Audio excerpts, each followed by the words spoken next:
Vous êtes né le 17 mai 1966 à Paris. Vous êtes metteur en scène, écrivain, comédien.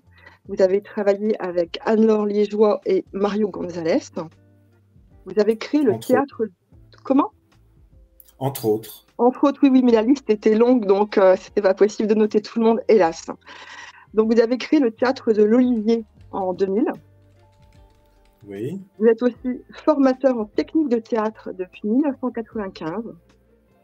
Vous animez des ateliers d'écriture pour tout public, que ce soit en hôpitaux psychiatriques ou en compagnie d'amateurs. Votre premier roman s'intitule Géométrie variable. Il est sorti donc en 2006 et c'est ce qu'on appelle un lipogramme. Vous avez choisi donc de ne pas mettre la lettre C dedans. C'est ça. C'est ça? Voilà. Oui. Donc j'ai choisi ce soir La disparition d'Hervé Snout, parce que j'ai vraiment eu un gros coup de cœur pour ce livre. C'était aussi l'un des éditions de Noël qui me l'a envoyé et je le remercie encore vivement. Si vous pouviez nous expliquer un petit peu de quoi ça parle, mais bien sûr sans trop en révéler. Alors, ça parle de deux choses. Ça parle de deux thématiques. Ça parle de la violence au travail et ça parle de la famille, du couple et du temps qui passe sur ce couple-là. Donc j'ai choisi un couple qui vit dans une belle maison, un très beau pavillon avec des colonnes doriques à l'entrée et un joli portail versaillais. C'est Odile et Hervé Snout qui ont formé un couple avec l'idée qu'ils allaient réussir tout ce qu'ils entreprenaient. Et selon les injonctions de la société familialiste dans laquelle ils vivent, ils ont pensé qu'ils seraient heureux en se mariant, en ayant deux enfants très beaux, en réussissant professionnellement, en jouissant de salaires confortables, en ayant des voitures et en faisant des voyages. Et puis, détail extrêmement important qui est un petit peu au centre de cette vie familiale, Hervé Snout et Odile, sa femme, considèrent qu'ils atteindront le bonheur en achetant des objets, en consommant des objets. Alors ils ont rempli leur maison de tout un tas de trucs plus ou moins utiles, des cafetières connectées, des fourchettes intelligentes et des volets roulants à commande vocale. Et puis, un jour, le roman commence dans la cuisine de cette maison. C'est l'anniversaire d'Hervé. Odile a préparé un bon repas. Elle fait patienter les enfants parce que Hervé ne rentre pas. Il est un peu en retard. Et puis il ne rentre pas de la soirée. Donc les enfants mangent, ils vont se coucher.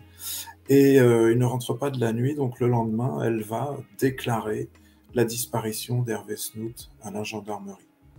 Voilà. Et cet événement va avoir des impacts différents selon les personnages de cette famille.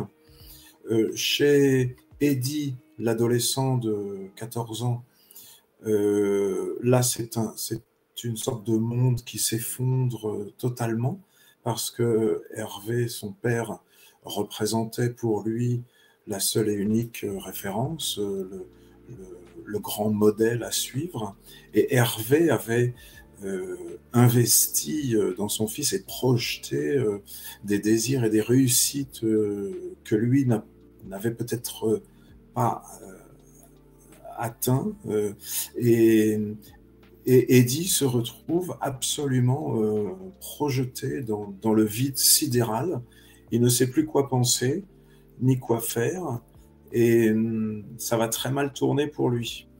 Le deuxième impact assez différent, c'est celui qui a lieu sur Tara. Donc c'est la petite sœur, enfin la sœur jumelle d'Eddie. Oui. Elle, c'est une grande intellectuelle.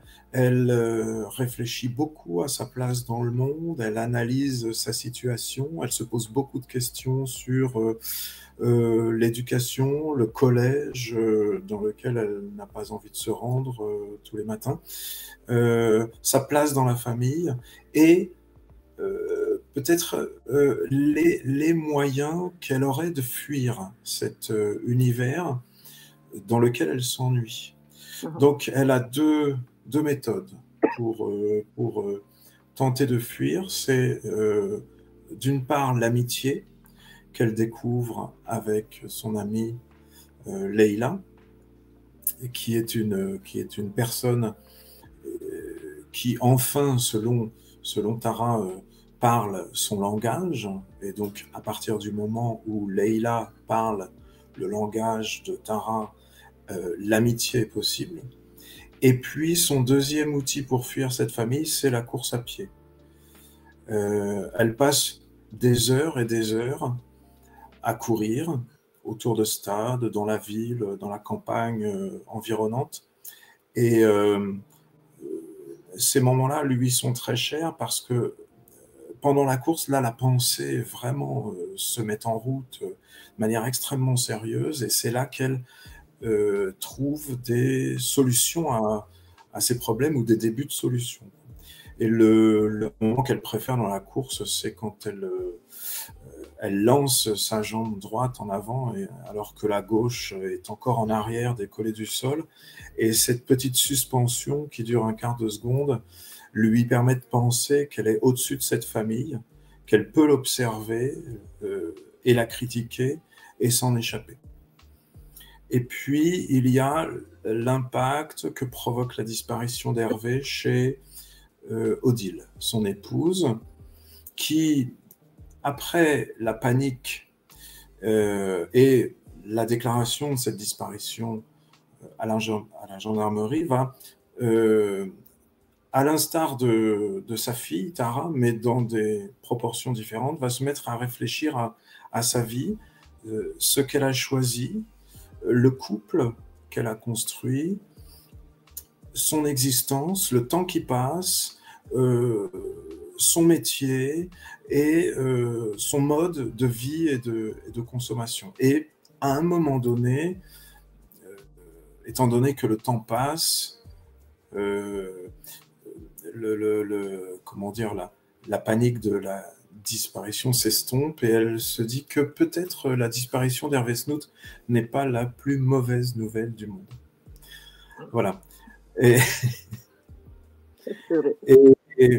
Hervé ne revient pas. Bon. Ensuite, la deuxième partie du... Oui. J'allais dire, on va pas trop en dire. Quoi. On va pas trop en dire qu'il revient pas, quoi.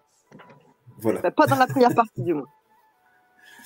Alors, évidemment, on se demande pourquoi il est parti, comment il est parti, qu'est-ce qu'il est devenu, est-ce qu'il va revenir, dans quel état va-t-il revenir, et surtout où il est, quoi. Tout le monde le cherche et on ne sait pas où il se trouve. Et puis dans la deuxième partie, on retourne 2 mois à peu près avant la disparition d'Hervé Snout, et on découvre ce personnage sur son lieu de travail.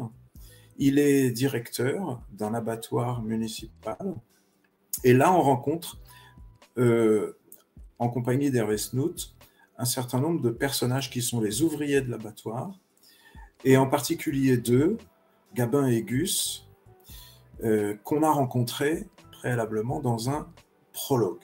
Voilà, 20 ans auparavant. Et donc, on les retrouve là. Et il s'avère qu'Hervé Snout est un personnage autoritaire, très brutal, et il va s'évertuer à rendre la vie de Gustave, au sein de cette entreprise, proprement insupportable. Voilà. Ouais. Je dirais même on en est là. Tyrannique. Complètement tyrannique. Oui. Voilà, c'est ça, tout à fait. Bon. Alors, je voulais savoir par rapport, on va revenir sur des questions plus qui concerne l'histoire en elle-même. Mais pour commencer, je voulais savoir qui a choisi cette couverture. Parce que c'est vrai que quand je l'ai reçue, je me suis dit, bon, c'est vrai que c'est original, mais bon, la disparition d'Hervé Snout, impossible, bon, à part l'histoire de la disparition, mais c'est vrai que c'est impossible de savoir de quoi on parle. Donc je voulais d'abord savoir qui a choisi la couverture, le titre aussi. Alors le titre, je l'ai trouvé moi-même, voilà. Oui. Il m'est tombé dessus un jour. C'était le titre le plus simple parmi ceux que j'avais en tête. Oui. Et j'ai choisi celui-ci parce qu'il dit simplement et tout à fait exactement ce qui se passe dès le début du livre. Et la couverture, elle a été réalisée par les talentueux graphistes des éditions de Noël. Oui. Et c'est vrai qu'elle est extrêmement bien réussie.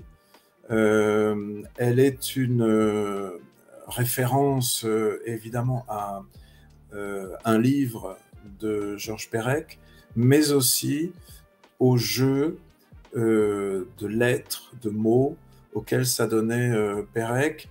Et on voit là que la disparition est une sorte de boule de neige à l'envers, c'est-à-dire que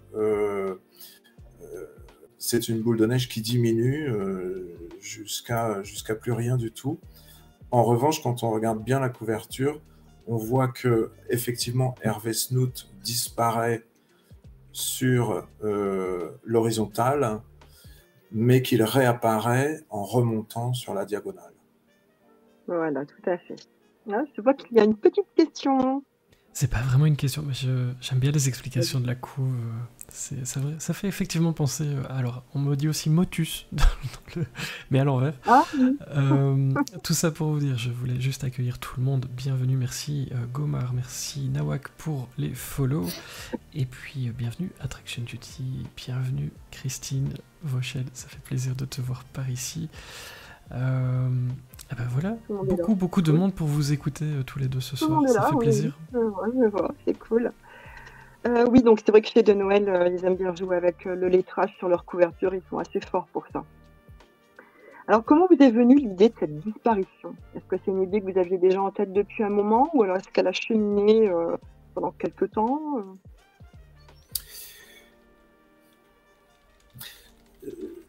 J'ai eu l'idée de parler de la violence au travail ou du travail en tant que violence,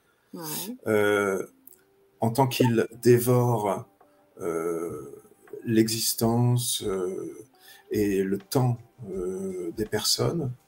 Et j'ai choisi, pour parler de ce sujet, le lieu le plus emblématique de la violence, c'est-à-dire l'abattoir. Dans l'abattoir, il faut savoir que il y a des animaux qui sont abattus à la chaîne en grande quantité, mais aussi il y a des ouvriers qui sont abattus. Parce que c'est un boulot extrêmement difficile physiquement, ça détruit totalement le corps, et psychologiquement c'est aussi extrêmement nocif d'être en contact direct et sans échappatoire possible avec la mort, donc quotidiennement. Et alors, j'ai eu l'idée de cette disparition parce que il n'y a pas que Hervé Snout qui disparaît dans ce livre. Hervé Snout est une sorte, à l'intérieur de son entreprise, est un agent de quelques autres disparitions. Par exemple, il y a la disparition de la solidarité, de l'amitié et du partage entre les ouvriers qui travaillent dans cette entreprise. Tout simplement parce que pour que cette machine fonctionne, étant donné les difficultés et les souffrances que ça génère chez les personnes, il faut absolument que ces personnes n'évoquent à aucun moment leur souffrance. Donc, il faut qu'elles soient séparées les unes des autres. Donc il y a la disparition de la solidarité, de l'amitié, du dialogue, et peut-être aussi la disparition de velléité de révolte à l'intérieur de cet endroit. Et Hervé Snout surveille depuis son bureau, qui possède une baie vitrée courbe, pour qu'il ait une vision panoptique et surélevée, enfin surplombant le lieu de travail. Il surveille les attitudes, les gestes, les rythmes, la rapidité d'exécution de ses ouvriers. Donc là, il y a quelque chose qui, dans ce lieu de travail, disparaît de manière contrainte et forcée. Bon, l'écueil contre lequel va se cogner Hervé Snout, c'est que on apprend dans le prologue que Gabin et Gus se sont rencontrés à l'âge de 13-14 ans, que Gus est un enfant adopté, accueilli dans la famille de Gabin, qui est une famille aimante, tout à fait à l'écoute et très protectrice. On apprend que Gabin et Gus ont scellé une sorte de pacte. Gabin promet à Gus qu'il le protégera toujours.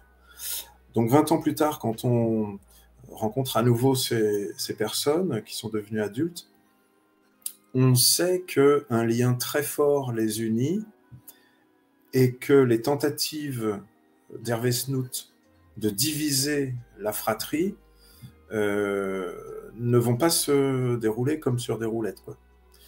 Voilà. Voilà. Donc, voilà ce qui disparaît. Bon, alors, ce qui disparaît aussi dans un autre territoire, celui de la famille, ce qui disparaît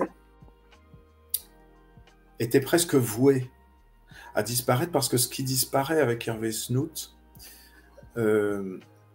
c'est l'espoir de ces personnages, de sa famille, hein, ses enfants, sa femme, l'espoir qu'ils ont nourri pendant tant d'années d'être reconnus en tant que famille réussie, famille parfaite. Et ça disparaît avec le départ du père. Donc je voulais parler vraiment de multiples disparitions, et puis il y en a d'autres que je laisse soin au lecteur de découvrir. Ah oui.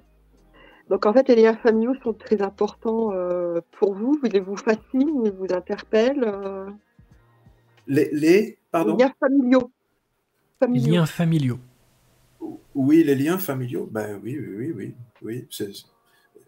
C'est un livre sur ces liens qui se construisent à partir de désirs qui ne sont pas véritablement des désirs. Enfin, le désir d'Hervé et d'Odile de former un couple, de construire une famille, de réussir professionnellement. Ces désirs sont des désirs fabriqués de manière un petit peu extérieure à eux-mêmes, parce qu'ils sont soumis à des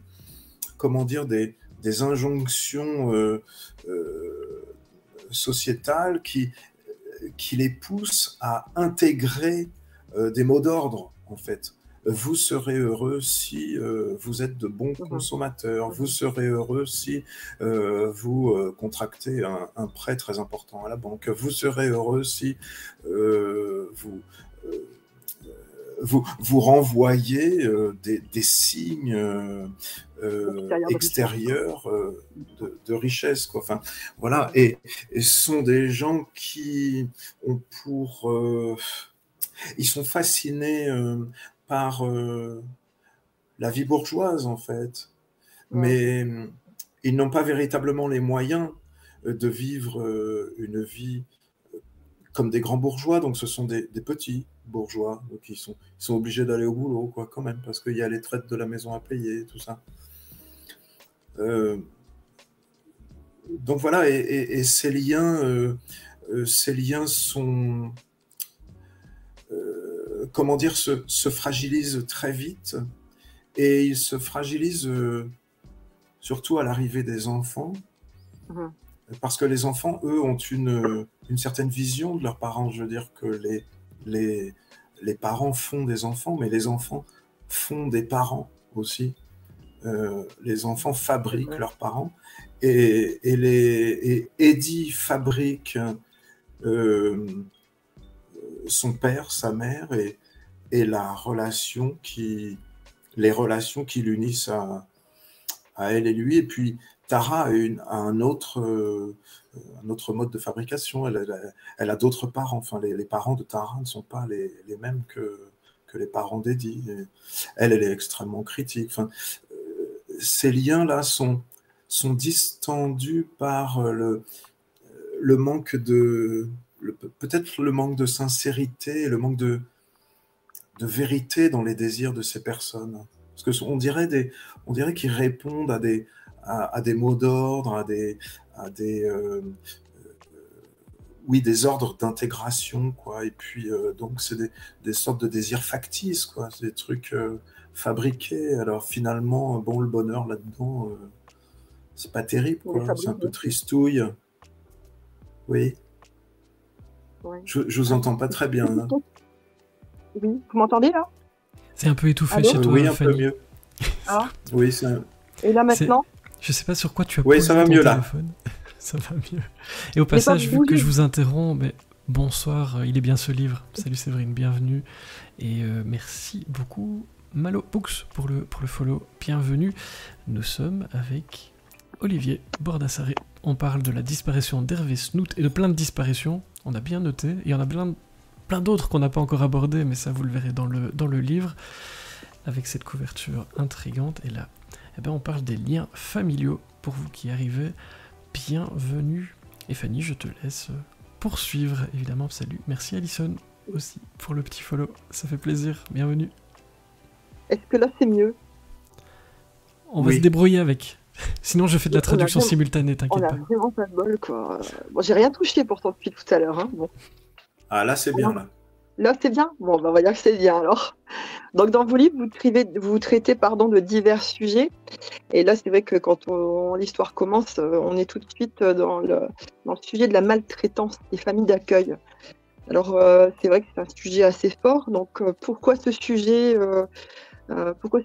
et comment avez-vous fait vos recherches pour en parler? Alors, sur la thématique de la famille d'accueil, des enfants cabossés, maltraités, voire torturés, comme l'était Gus, je n'ai pas fait véritablement de recherche approfondie. Il me fallait simplement trouver un moyen de dire que Gabin et Gustave sont des frères, qu'ils s'aiment, qu'ils sont main dans la main pour la vie, et que Gabin a promis à Gus qu'il le protégerait toujours. C'était aussi pour dire, pour ne pas paraître très manichéen vis-à-vis de la famille, c'était pour dire qu'il y a des familles où on se sent bien quand même. Oui. Donc voilà, il y a des familles, la Gus a la chance de rencontrer et d'être accueilli, protégé, écouté par Alain et Nadine, qui représentent des sortes de parents magnifiques de générosité et d'abnégation, quoi. Et donc Gus est sauvé, parce que s'il n'avait pas été accueilli dans la famille Rébert, c'est la famille Rébert, il ne serait plus de ce monde. Donc voilà, il me fallait vraiment, pour ces deux raisons-là, évoquer une seconde famille. Mais c'est pas un livre sur la maltraitance des enfants. C'est vrai que c'est le point de départ de l'histoire de ces deux hommes aussi, quoi. Donc, c'est vrai que ça commence comme ça. Donc, Oui. ensuite, vous avez choisi l'abattoir. Alors, est-ce que la cause animale est importante pour vous?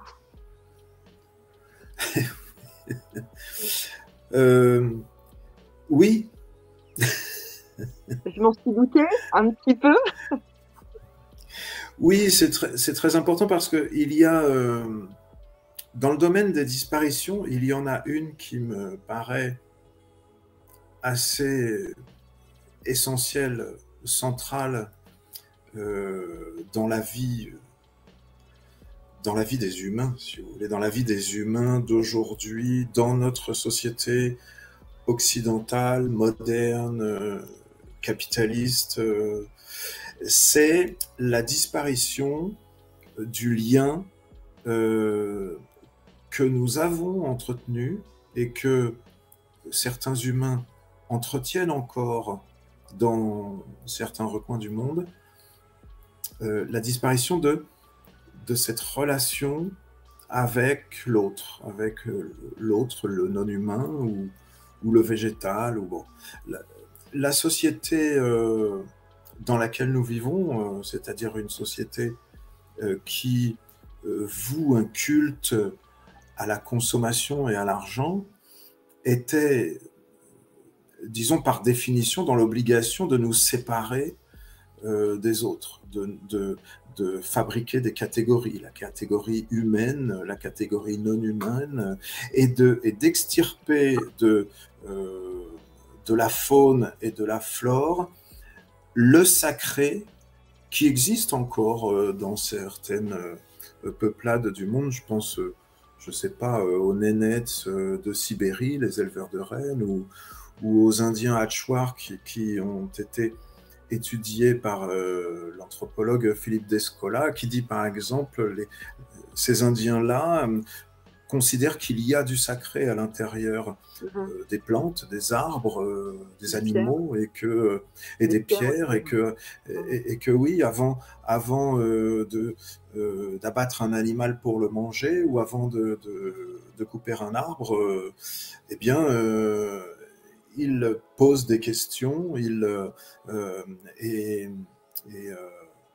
pose des sortes de rituels qui ont pour fonction de conforter leur position d'être humain, mais à l'intérieur d'une globalité, ce que nous ne faisons plus, nous.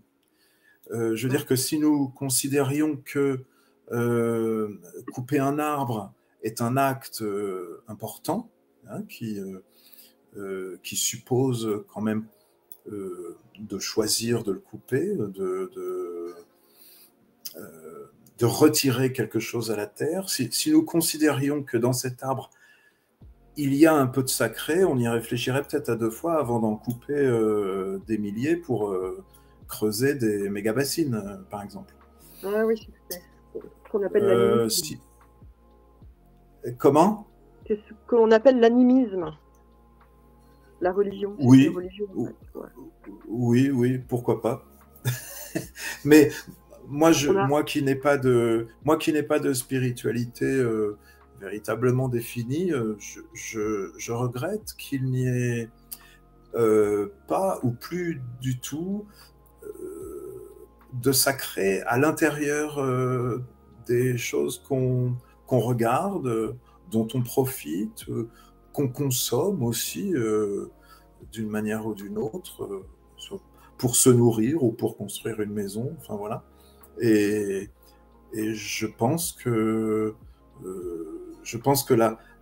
la folie consumériste dans laquelle nous pataugeons tristement nous empêche d'observer ce qu'il y a autour de nous et nous pousse à considérer que nous sommes les maîtres du monde et que ce monde-là, on va pouvoir en faire ce qu'on veut. Tout à fait. Mais bon, ça va pas durer. On a justement une petite question. C'est encore pour accueillir des gens. Beaucoup de gens nous rejoignent. Ben oui, j'aime bien faire ça.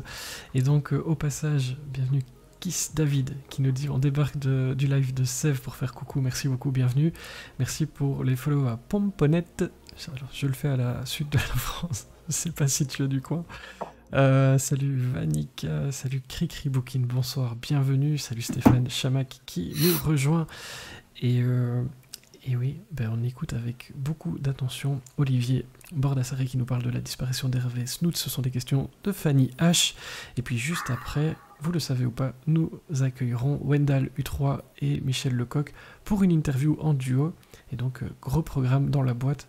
On accueille beaucoup de monde en lien avec les livres. On fait plein de choses. Bienvenue. Prenez quelque chose à boire, profitez de la soirée. Et je suis sûr que tu as encore des questions. Il vous reste plus ou moins 12 minutes. Comme ça, tu sais tout. Je fais l'horloge parlante aussi à mes heures perdues. Ouais, c'est bien. T'as vu ça? Multitâche. Donc, je voulais savoir, qu'est-ce qui vous plaît dans l'écriture en général? Le fait d'écrire, parce que comme vous avez plusieurs casquettes, qu'est-ce qui vous plaît justement dans l'écriture? Alors, pour apporter une petite correction à la bio que vous avez présentée tout à l'heure, mon activité principale et essentielle se résume à l'écriture, bien que j'ai encore parfois quelques interventions dans des ateliers d'écriture ou de théâtre. Où parfois je fais un peu de scène, mais vraiment de moins en moins parce que j'ai besoin de temps et je dois consacrer tout mon temps disponible à l'écriture. Alors, qu'est-ce qui me plaît dans l'écriture? Alors ça, en 12 minutes, on va pas avoir le temps. Hein. Je m'en doutais. Je peux dire... Autrement, je peux la tourner différemment. J'avais noté aussi, donc comme je viens de le lire, vous avez plusieurs cordes à votre arc. Donc comédien, metteur en scène, est-ce que ça vous a apporté quelque chose justement pour écrire? Est-ce que vous vous référez à des choses justement que vous avez fait avant ou pas du tout? Alors, j'ai écrit avant de rencontrer le théâtre, et j'ai écrit pendant et j'ai écrit après. Donc, je peux dire que mon existence est plutôt vouée à l'écriture qu'au théâtre. Et je répondrai à la question quels sont mes intérêts, dans l'écriture. Enfin, je répondrai par comment dire, pour faire référence à la personne qui m'a projeté dans la littérature et à laquelle je rends hommage dans ce livre, La disparition d'Hervé Snout, c'est Georges Perec. Je dois dire que c'est grâce à Georges Perec que j'ai pu comprendre à un moment donné de ma jeunesse, que j'ai pu comprendre que la littérature pouvait être déscolarisée, même désacralisée, et que je pouvais guérir des sortes de traumatismes que j'avais vécus au collège ou au lycée, grâce à des professeurs peu enclins à diffuser leur passion auprès des élèves. Et donc ça, c'est grâce à Georges Perec. Et il m'a appris, alors lui, c'était un joueur, il avait un rapport très enfantin à la littérature, c'est-à-dire qu'il jouait avec les lettres, avec les mots, avec les styles, avec les registres, il fabriquait des contraintes, il s'en imposait de terribles. Le cahier des charges de la vie mode d'emploi est une somme de contraintes extraordinairement strictes, et ça m'a beaucoup aidé à entrer dans cet univers. Et puis, il y a une chose aussi qui m'a paru essentielle chez Perec, c'est qu'il m'a convaincu qu'on peut raconter joyeusement des choses graves. Donc moi, dans la disparition d'Hervé Snout, je raconte des choses très graves. Hein. Mais j'essaye d'y insuffler un petit peu d'humour pour que la pilule passe, parce qu'elle est quand même assez sévère. Et ça, c'est grâce à Pérec. Et tout le plaisir que j'ai dans l'écriture, surtout depuis quelques années, enfin, la disparition d'Hervé Snout est une sorte de jalon assez important dans ma carrière. Je parviens à assumer totalement l'humour noir qui traverse le roman. Et ça me fait du bien à moi. Mais j'espère que ça fait du bien aux lecteurs aussi et aux lectrices. C'est vrai qu'on ne s'attend pas du tout à ce qui va se passer. Dans ma chronique, quand j'avais écrit donc, ma chronique, j'avais fait le parallèle avec François Mauriac, parce qu'il aimait bien aussi disséquer les liens de famille, etc. Donc au départ, votre écriture m'a fait penser à François Mauriac, mais après, bien sûr, plus du tout, puisqu'il faut vraiment le lire pour se rendre compte que à la fin, c'est plutôt une bombe humaine, en fait. On va pas trop en dévoiler. J'aurais voulu savoir depuis quand vous écrivez. L'adolescence, plus tard Depuis l'adolescence, oui. Depuis l'adolescence. Oui, j'ai toujours écrit, enfin j'ai écrit des choses d'adolescent, des poèmes très très mauvais. Et puis ensuite j'ai écrit des romans. J'ai écrit 2 romans qui ne sont pas publiés. J'espère qu'ils ne seront jamais. Il va falloir que je les détruise d'ailleurs, parce que c'est quand même terrible. Oui, parce que les lecteurs vont les demander. Les lecteurs vont les demander, ils sont comme ça. Oui, c'est ça. Non, mais je vais aller les brûler dans le fond du jardin. Et puis. Bon, tous dans le fond du jardin. C'est pas bête, c'est les éditions du fond du jardin, et on demande à tous les auteurs de sortir leur pire manuscrit, celui qu'ils n'osent pas publier. Ouais. On va se lancer. Qu'est-ce que vous pensez des éditions du fond du jardin, les amis? Salut Marc, bienvenue. Bienvenue. Ouais, c'est pas mal, c'est pas mal. Les éditions Le trou au fond du jardin. Quoi. Ça peut être bien.